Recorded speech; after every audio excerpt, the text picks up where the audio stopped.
Bonjour à toutes et à tous, la paix du Seigneur avec vous. C'est une édition un peu spéciale. Je suis en train de prêcher à l'heure actuelle, pendant que vous écoutez cette vidéo, notre culte dominical.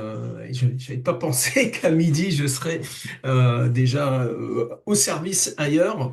Donc, je vous fais cette petite vidéo spécialement pour tous les frères et sœurs qui suivent ce jeûne et ceux qui suivent cet enseignement sur YouTube. Et j'en profite d'ailleurs à tous les, tous ceux qui nous suivent sur YouTube de vous inviter à mettre un pouce et un commentaire et puis vous abonner à cette playlist et pourquoi pas à cette chaîne et que le Seigneur vraiment vous encourage, vous bénisse. On continue cet enseignement puissant et vraiment c'est un vrai trésor. La parole de Dieu est extraordinaire. Et je crois que vraiment, vous êtes tombé amoureux, amoureuse hein, de la parole de Dieu, certainement comme moi. Et on continue dans l'Épître aux Hébreux. Et vous avez remarqué, à chaque fois, je reprends ce passage, mais parce qu'à chaque fois, il y a un éclat de la gloire de Dieu dedans. Et allez, on y va. Et on est toujours dans l'Épître aux Hébreux, au premier chapitre. Et, euh, et je voudrais appuyer sur le verset 3. Mais je relis encore le passage hein, pour les gens qui découvrent cette vidéo. Nous sommes dans l'Épître aux Hébreux, premier chapitre. Après avoir autrefois à plusieurs reprises et de plusieurs manières parlé à nos pères par les prophètes, Dieu, dans ces derniers temps, nous a parlé par le Fils, qu'il a établi héritier de toutes choses, par lequel il a aussi créé le monde, et qui, étant le reflet de sa gloire et l'empreinte de sa personne, et soutenant toutes choses par sa parole puissante, a fait la purification des péchés, et s'est assis à la droite de la majesté divine dans les lieux très hauts, devenu d'autant supérieur aux anges qu'il a hérité d'un nom plus excellent que le leur. J'aimerais juste souligner un point avant d'aller dans le vrai point, le vrai sujet, le vrai point que je veux aborder sur cette vidéo. L'auteur écrit, il a parlé à nos pères par les prophètes.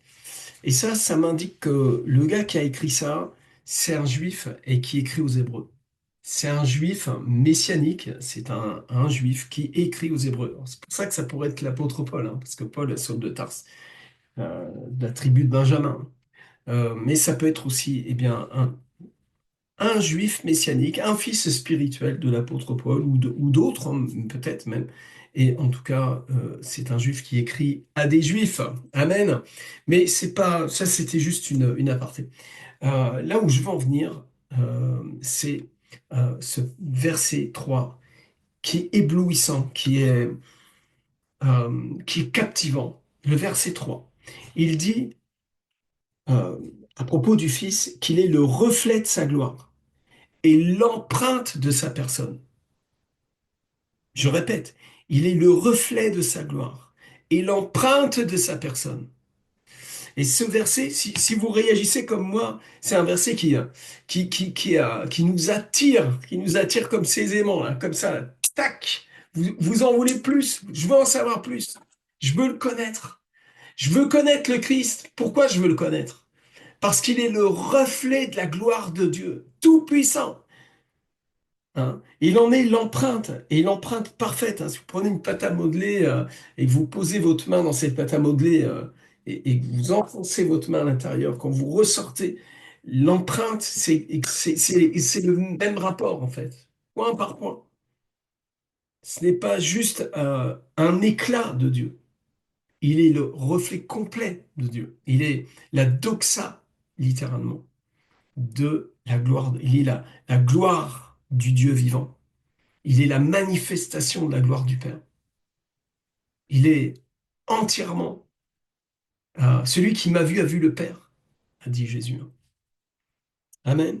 Donc, c'est quand on lit ce verset, notre esprit, notre être intérieur, tout notre être, tant désire avoir la révélation de Christ.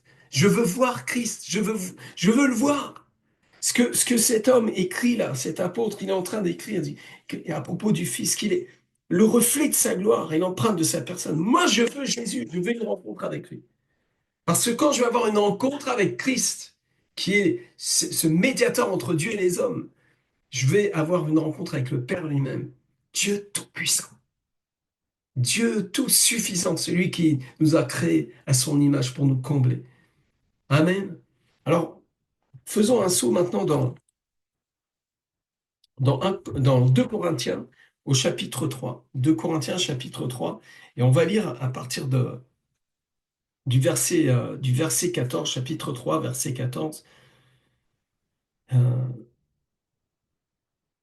allez, même à partir du verset 12. Ayant donc cette espérance, nous usons d'une grande liberté et nous ne faisons pas comme Moïse qui mettait un voile sur son visage pour que les fils d'Israël ne fixassent pas les regards sur la fin de ce qui était passager.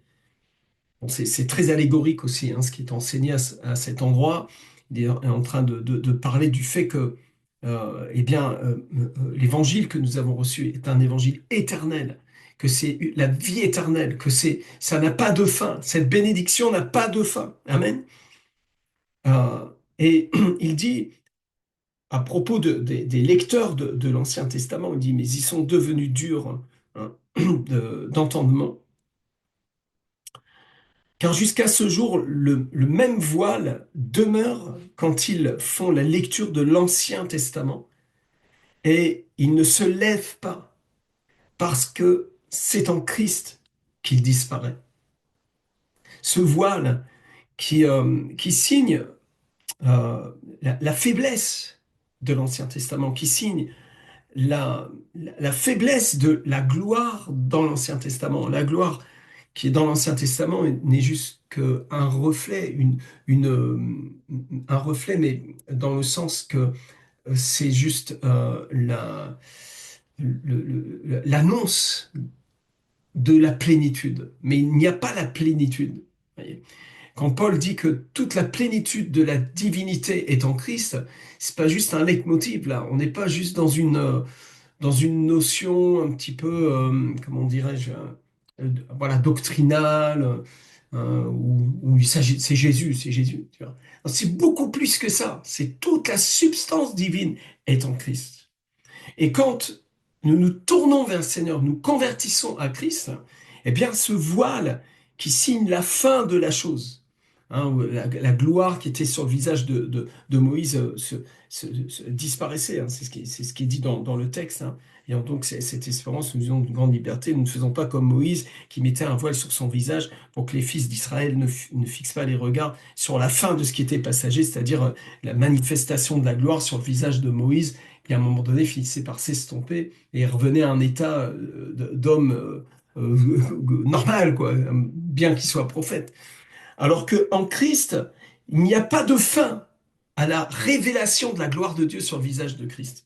Et c'est le sens même profond de ce qui est dit dans 2 Corinthiens au chapitre 3, on le lit, hein, parce que c'est en Christ qu'il disparaît. Le voile disparaît. Le voile qui séparait l'homme, hein, les 12 tribus hein, d'Israël, du Dieu vivant. Ce voile a été déchiré quand Christ hein, est mort sur la croix pour nous et pour l'humanité tout entière.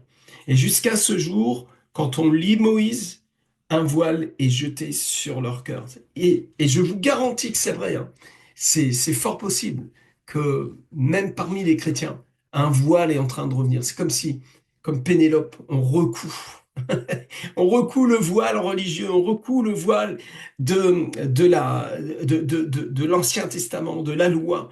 Et on se met soi-même sous des lois aussi, jusqu'à ce que nous acceptions, que nous nous convertissions au Seigneur, littéralement. Jusqu'à ce jour, quand on lit Moïse, un voile est jeté sur le cœur, sur leur cœur.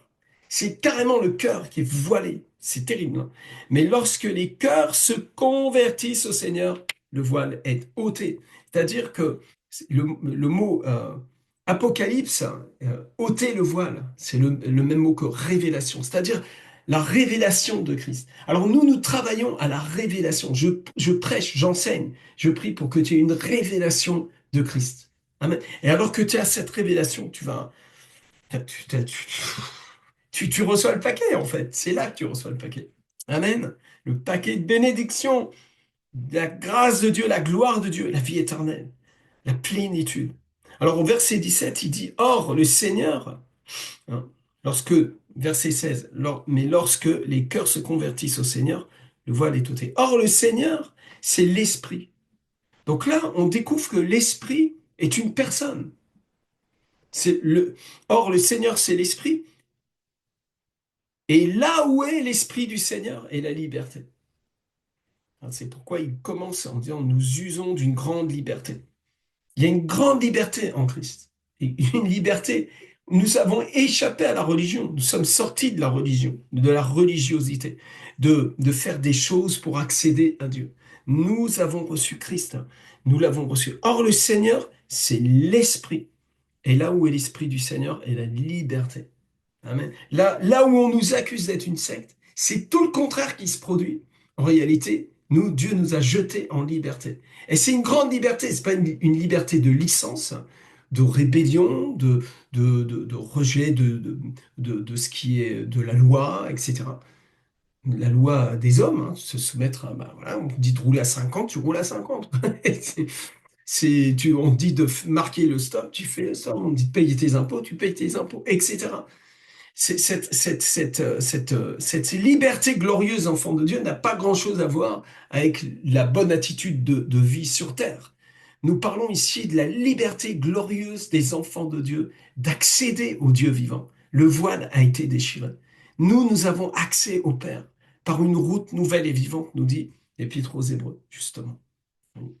Et là, on voit dans ce passage, verset 17-18, nous tous, qui le visage découvert, contemplons comme dans un miroir la gloire du Seigneur. Nous sommes transformés en la même image, de gloire en gloire, comme par le Seigneur l'Esprit. Ici, l'apôtre Paul parle d'une expérience, d'une rencontre, d'une authentique rencontre, d'un toucher avec Dieu, du toucher de Dieu littéralement, dans les profondeurs de ton âme. Tu reçois les flots de l'Esprit, le toucher de sa gloire. Et alors que le voile a été déchiré, euh, nous-mêmes, il nous place maintenant, il y a un jeu de mots dedans, dans le texte, et il nous place à la place de Moïse.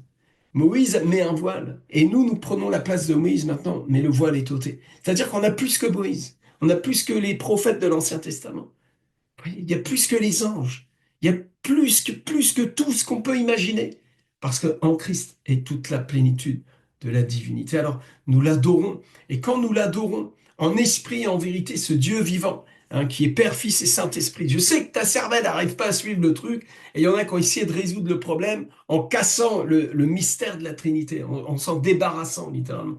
Mais en réalité, Dieu nous a laissé à la méditation, à la conquête de ce mystère.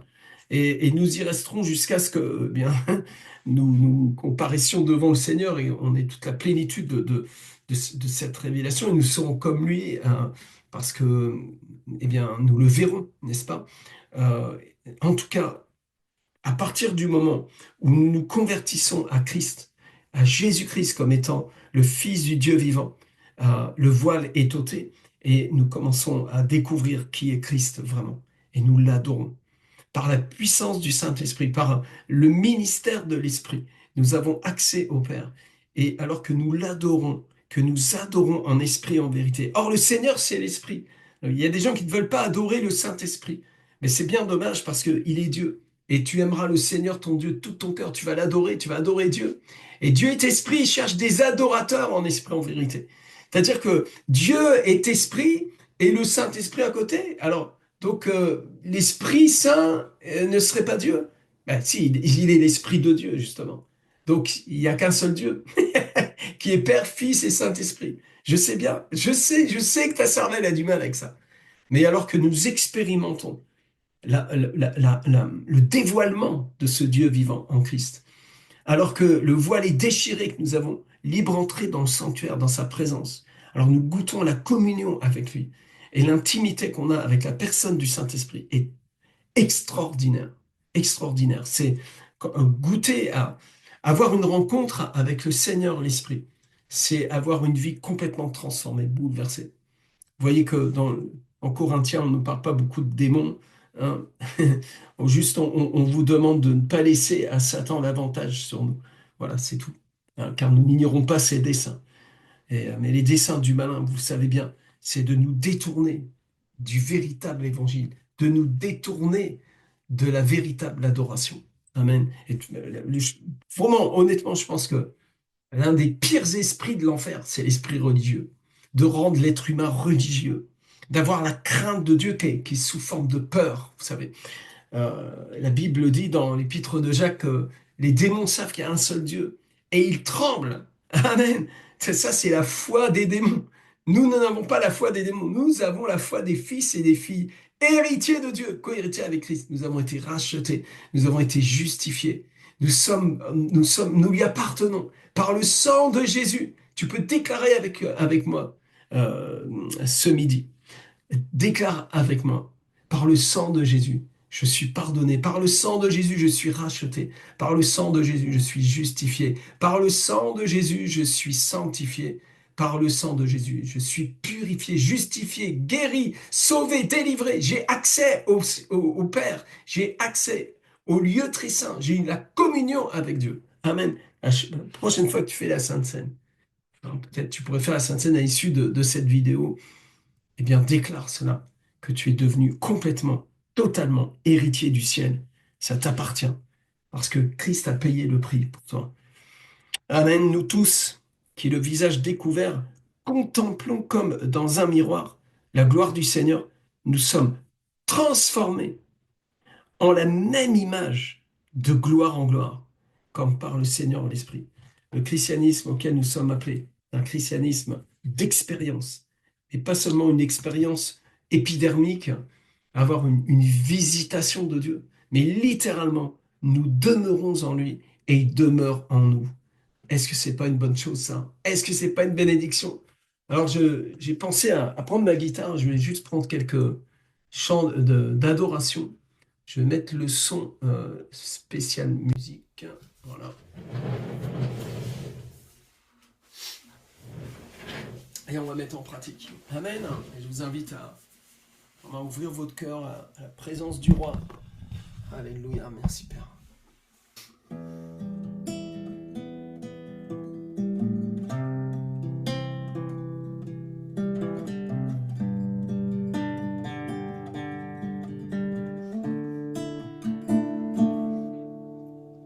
Je m'approche de toi, toucher le bord de ton manteau. Je sens la puissance du roi. Tu fais quelque chose de nouveau. Je m'approche de toi, t'adorer, tu es si beau. Tu me remplis de foi. Tu fais quelque chose de nouveau. Je m'approche de toi. Tu t'approches de moi. Lavez mon cœur. Lavez mon cœur. Je m'approche de toi. De moi, tu as guéri mon cœur, tu es devenu mon Seigneur, par le sang de l'agneau, par le sang de l'agneau, par le sang de l'agneau, par le sang de l'agneau, par le sang de l'agneau. Par le sang de l'agneau, par le sang de l'agneau, par le sang de l'agneau, je suis à toi pour l'éternité, je t'appartiens, et je suis tien.